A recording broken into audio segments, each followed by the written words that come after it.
Tuesday morning to everyone. Welcome back. You're watching the Kaiser Report. I'm John, coming to you today after an evening of interest yesterday with regard to the interview that took place with Elon Musk and Donald Trump last night.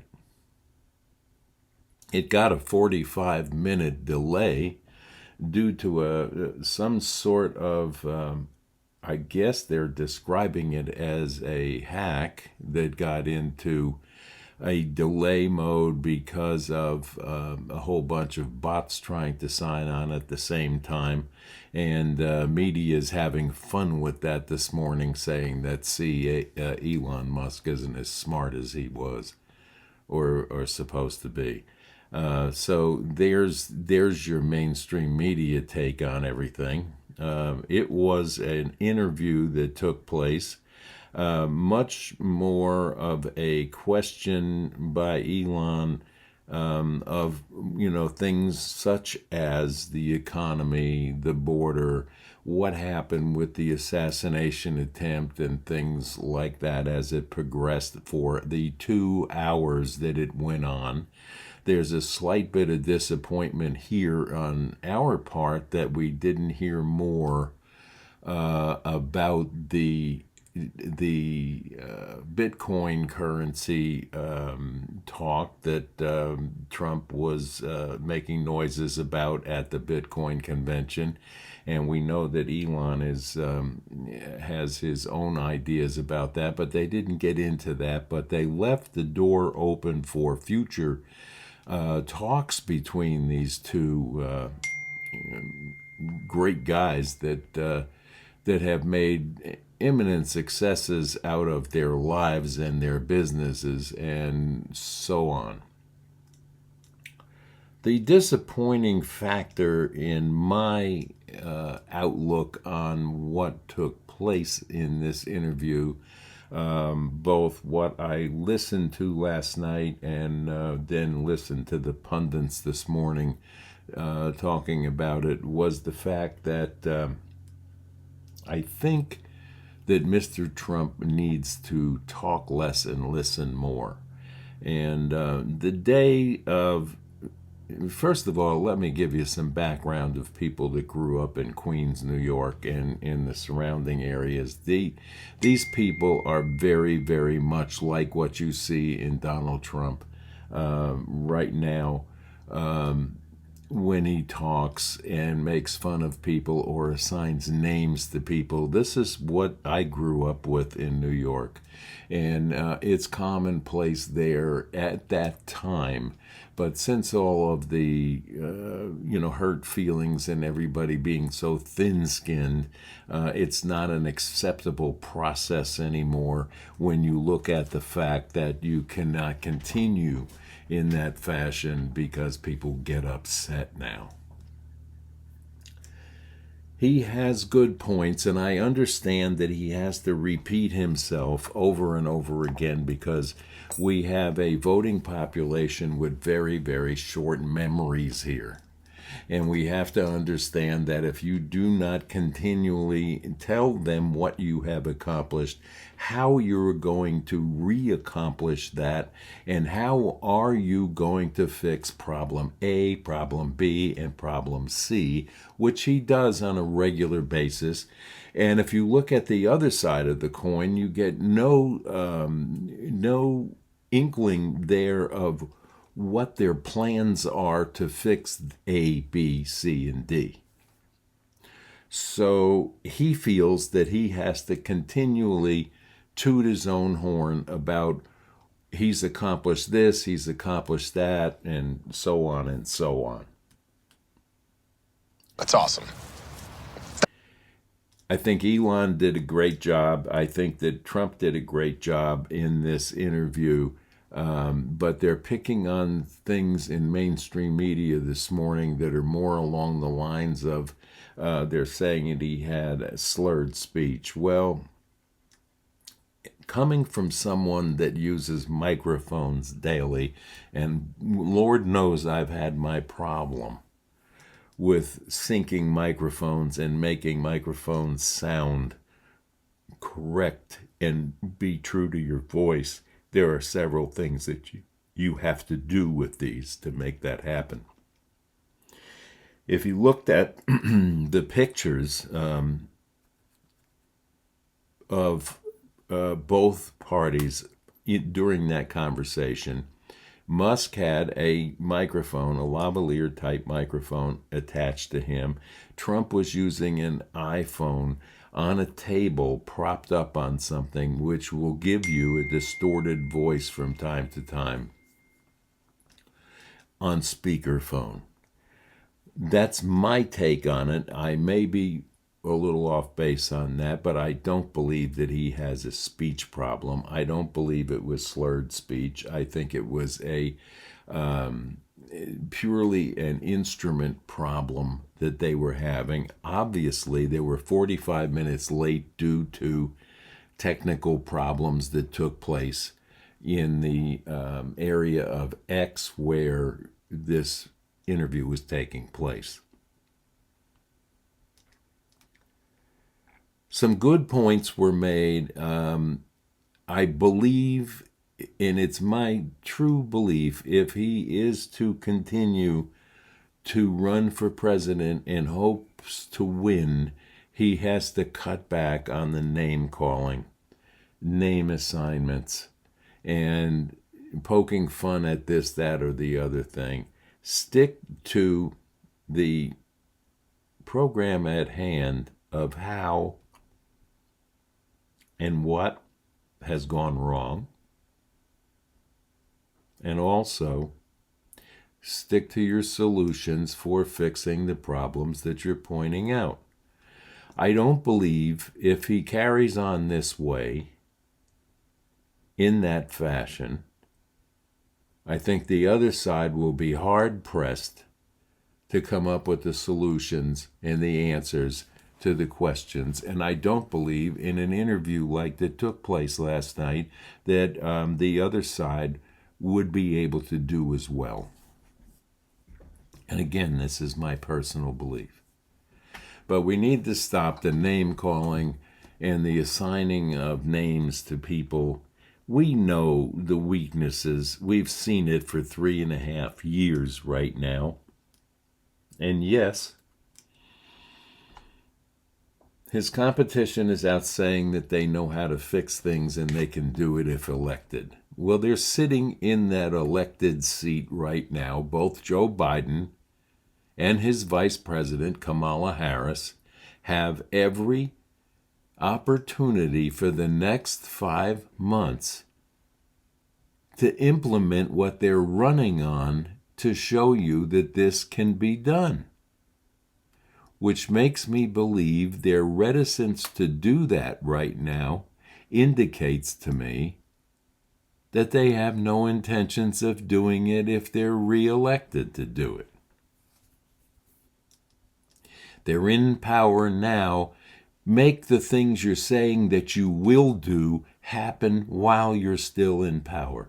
Then maybe we'll believe that you are a viable candidate to be reelected or put into the next position up, because we can see how you're going to do this, and yes, you have done it.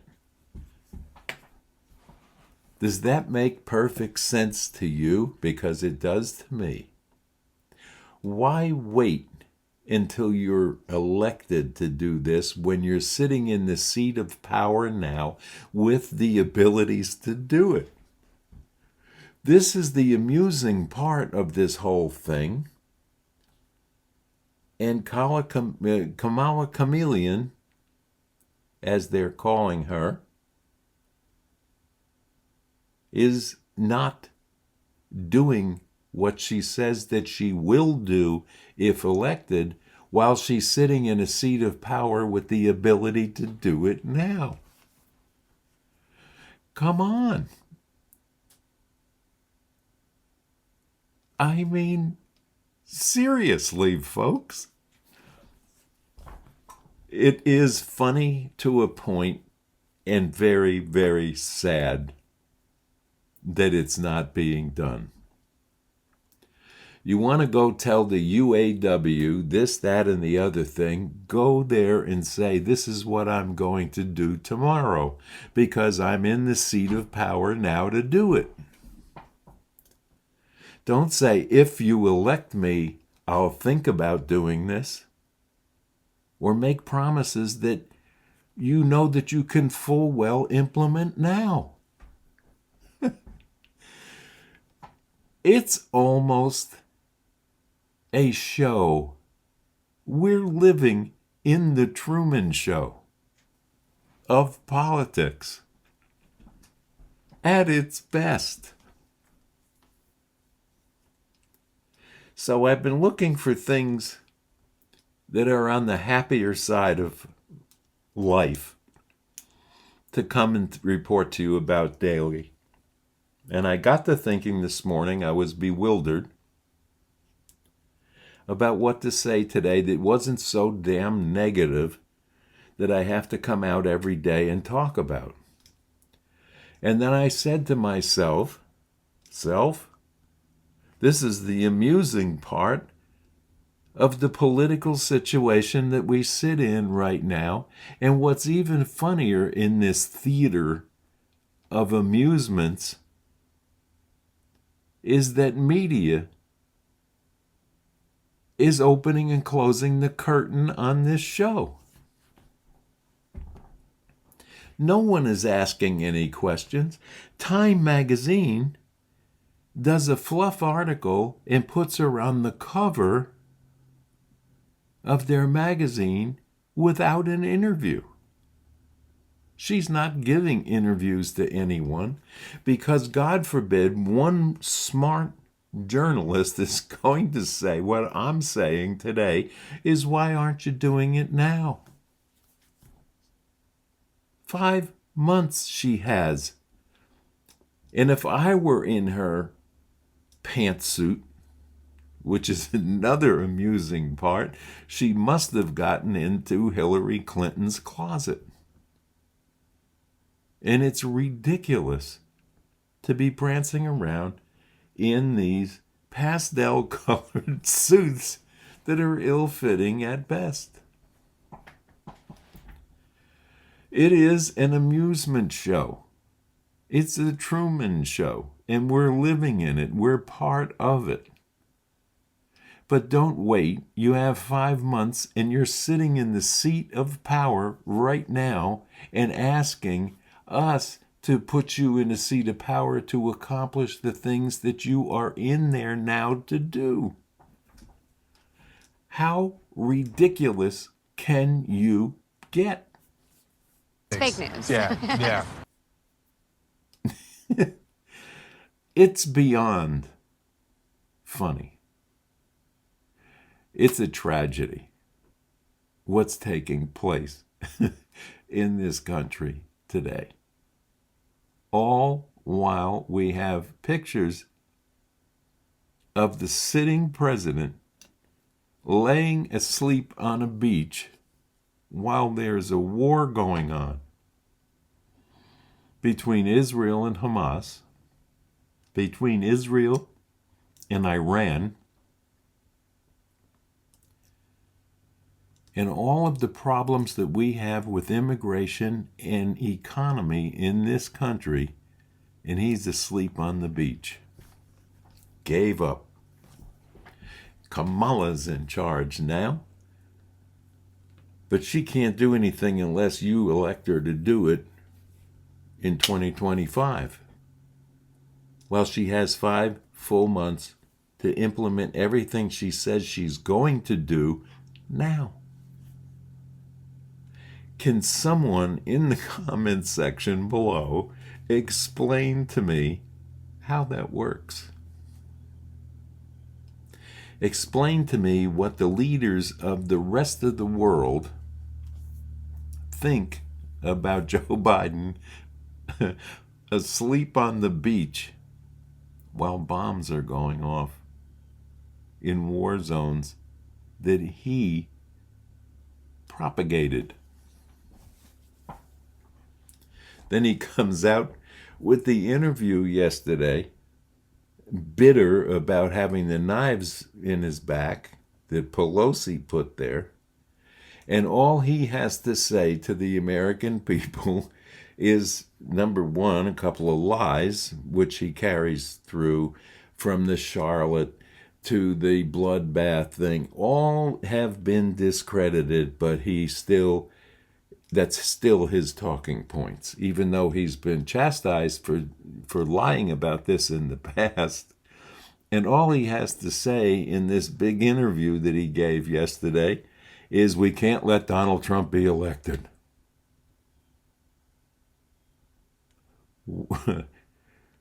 Can you explain that to me?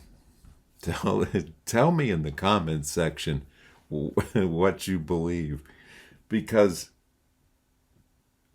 it's a comedy show.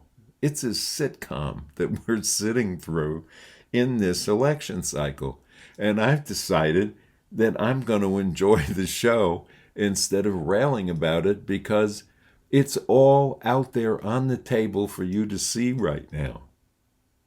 You don't need anybody to explain this to you. Here is the sitting vice president asking to be president, with the power to do the things that she's saying that she can only do if you elect her as president.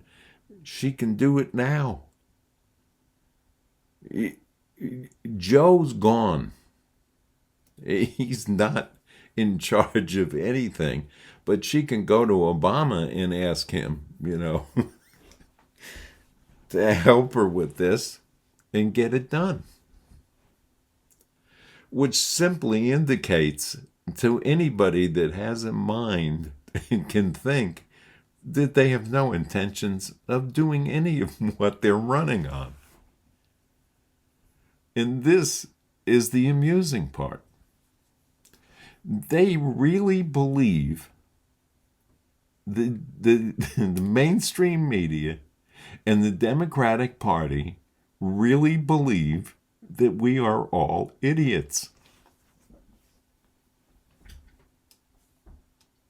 And then you have Donald Trump out there repeating the same thing over and over again, because he doesn't believe that we're going to retain the knowledge of what he did accomplish.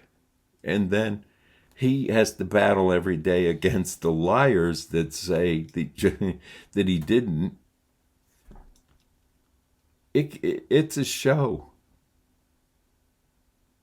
And the good part of all of this is, let's just say hypothetically that Donald Trump gets reelected, and because of his age or another assassination attempt, which, by the way, is kind of scary because they're saying that it isn't over yet. That's not the funny part. But if something does happen to him, we have J.D. Vance, which I am thoroughly have been impressed with his interviews to date and his ability to handle this country if something should happen to Trump. On the other side of the coin, you have Kamala, who has picked an idiot that claps like this and jumps all over a stage with a track record that's not so wonderful. So we have that to look forward to. So is Iran involved in the assassination attempt?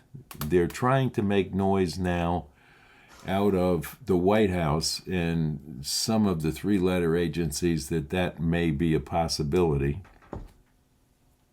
Whether or not it's true, I don't know. It's probably as true as the Russian dossier in the 2016 election. But we don't know. We just don't. And mainstream media, as I told you yesterday, will just lie. And they're taking one side and one side only, and that's their narrative, and they're going to stay with it because the cabal and the powers to be that are funding everything, which is the pharmaceutical industry and the military-industrial complex, are behind the news media and paying for what they need, and they are only worried about their needs, not the needs of Bob and Mary six-pack and people like you, me, or anyone else that live a normal life and try to get by on hard work and diligence and voting and things of that nature that they could give a damn less about. They want wars because they make money out of war. They want illness in this country because the pharmaceutical companies make money out of illness. Is the food industry involved with the pharmaceutical companies? Absolutely.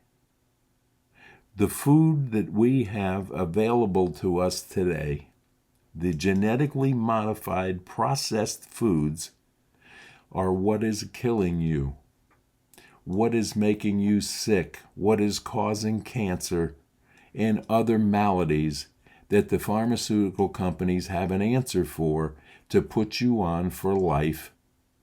And by the way, sometimes the insurance don't cover the cost of this needed medication to keep you alive.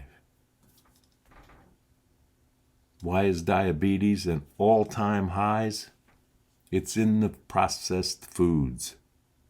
It's in the fast food industries. It's completely non-regulated by a three-letter agency and helped along by another three-letter agency that are in the cahoots with making money. If you follow the money in any of these industries, it will indicate to you why they do what they do. Who gets rich? The large conglomerates that designed this so they can get wealthy.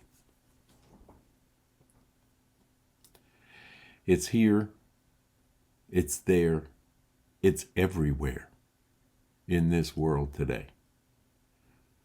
Around the globe, we have problems. If you look at the problems that are taking place in England right now with their civil liberties, look at the fact, and if you haven't read the letter that the EU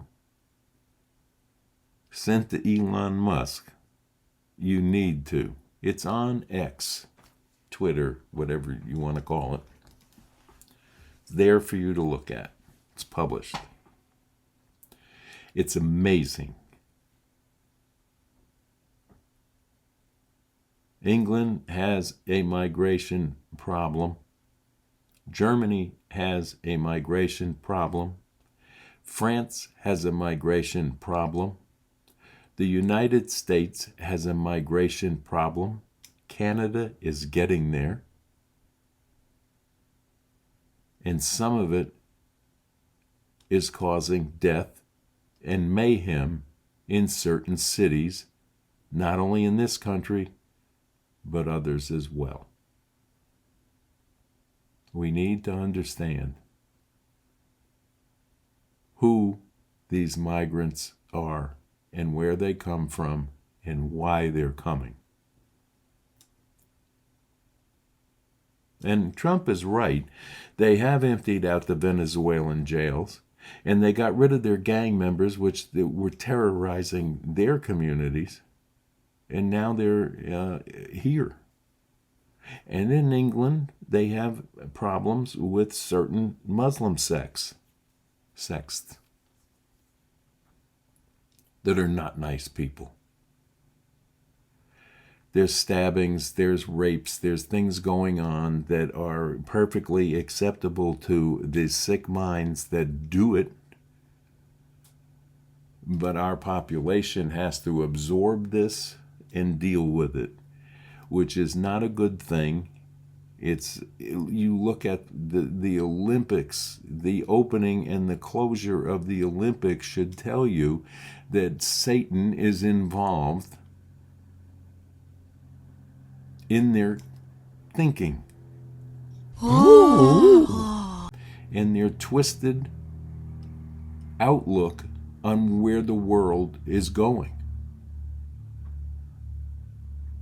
One world order is one thing to worry about, but being controlled by Satan is not something that we should be looking forward to joining into in this country, or anywhere in the world for that matter. Prayer is our hope. God is our hope. And we cannot lose sight of that. And yes, it was by a minor miracle that a turn of a head meant the difference between a piece of ear and a life. And if he believes that it was God's work that did that, I applaud that. There's a lot of things that happen around you daily in life that if you really take a look at, there is a higher being looking out for some people all of the time. Whether you want to call it a guardian angel, if you want to call it the hand of God, whatever you call it, there's a supernatural power that surrounds us all, and that power can help or hurt you, depending on how you receive it. And if you receive the message in your heart, you'll be okay. It's an upside down life that we live in right now, with all of the goings on. And if you start to compartmentalize it and put it in the fashion of, this means nothing to me, this is a person that does this, and all power to them, let them live their life like they'd like to, and compartmentalize this, that, and the other thing, and hold yourself, your integrity, and your place in the life that you make for yourself, you'll be fine. All of the other nonsense is just that. It's nonsense. You have to live your life as a good person, a loving person, and a person of thought, caring, and understand that all life is precious. And you'll be okay. Your family will be okay. You have to set for your children a foundation. And what they build on that foundation can be anything they want. If they decide to build it out of brick with strength, they'll be fine. If they build it out of popsicle sticks, the wind of change may blow it down. Enough. It's Tuesday, Taco Tuesday. Get out, get yourself a taco, a burrito. Enjoy the Truman Show while you can, because it's almost now going to be amusing from here on in. The lies have to be determined of what they are. And if you want to believe what mainstream media tells you, then you will pay at some point. If you want to think about things, rationalize things, and try to understand why they do what they do. I've told you before, it's a big club. And it's a club that we're not allowed in. And if you follow the money, you get to the root, and it isn't going to be a pretty sight. And they can be as wealthy and as powerful as they want for the rest of their lives, but at some point, at the end of it all, they will answer to somebody that has a whole lot more power than they ever garnered. And with that, I'm going to say bye-bye for Tuesday.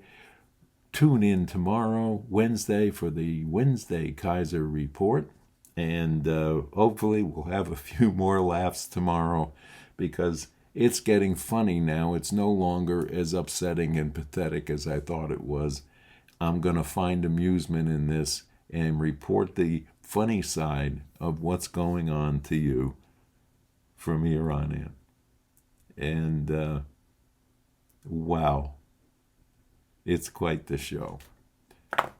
Bye-bye now.